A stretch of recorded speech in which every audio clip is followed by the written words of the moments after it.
Hi friends, అందరికీ good evening. అందరు ఎలా ఉన్నారు? అందరు బాగుండాలి.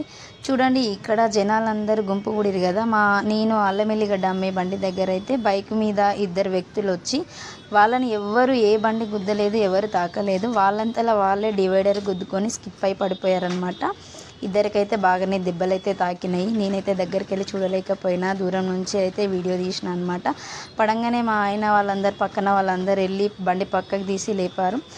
ముందు నడుపుతున్న అతనికైతే బాగా దెబ్బలు తాకినాయి. వెనుక కూర్చున్న అతనైతే మొత్తం డివైడర్ మీద బొక్కబోర్లు అయితే పడిపోయిండు. కాసేపటి దాకా అయితే అతను కళ్ళు తెరవలేదు.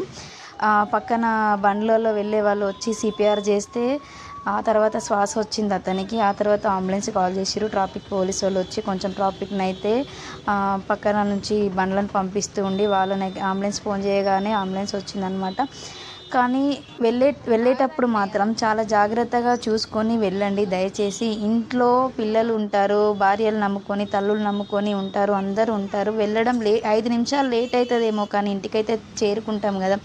దయచేసి ప్రతి ఒక్కరు బండ్ల మీద నడిపేవాళ్ళు జర జాగ్రత్తగా చూసుకొని నడపండి. ఇప్పుడు వాళ్ళంతలా వాళ్ళే స్కిడ్ అయి పడిపోయారనమాట. దెబ్బలైతే బాగానే తాకినాయి. వాళ్ళ పరిస్థితి ఎలా ఉంటుందో ఏమో తెలియదు, మరి ఎట్లుంటుందో తెలియదు. ఇంట్లో వాళ్ళకి తెలిస్తే మాత్రం చాలా బాధపడతారు కదండి. దెబ్బలైతే వాళ్ళకి చాలానే తాకినాయి. పక్కన వెళ్ళే దారిలోనే సిస్టర్ అంట, తన బండిలో కిట్ అంతా ఉంది అని వచ్చి ఆ అమ్మాయి వచ్చి అయితే వాళ్ళకి మొత్తం అయితే క్లీన్ చేసి కాసేపు బ్లడ్ ఆగడానికి అయితే మెడిసిన్ అయితే వేసిందనమాట.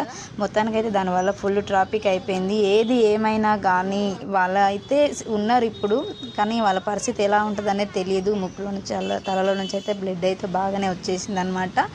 ఏది ఏమైనా దారిన వెళ్ళే వాళ్ళు, బండ్ల మీద వెళ్ళే వాళ్ళు దయచేసి ఇంటి దగ్గర ఫ్యామిలీని గుర్తు తెచ్చుకొని స్లోగా నడపండి. ఒక 5 నిమిషాలు లేట్ అవుతుందేమో, అంతే కదా. వెళ్ళే దారికి అయితే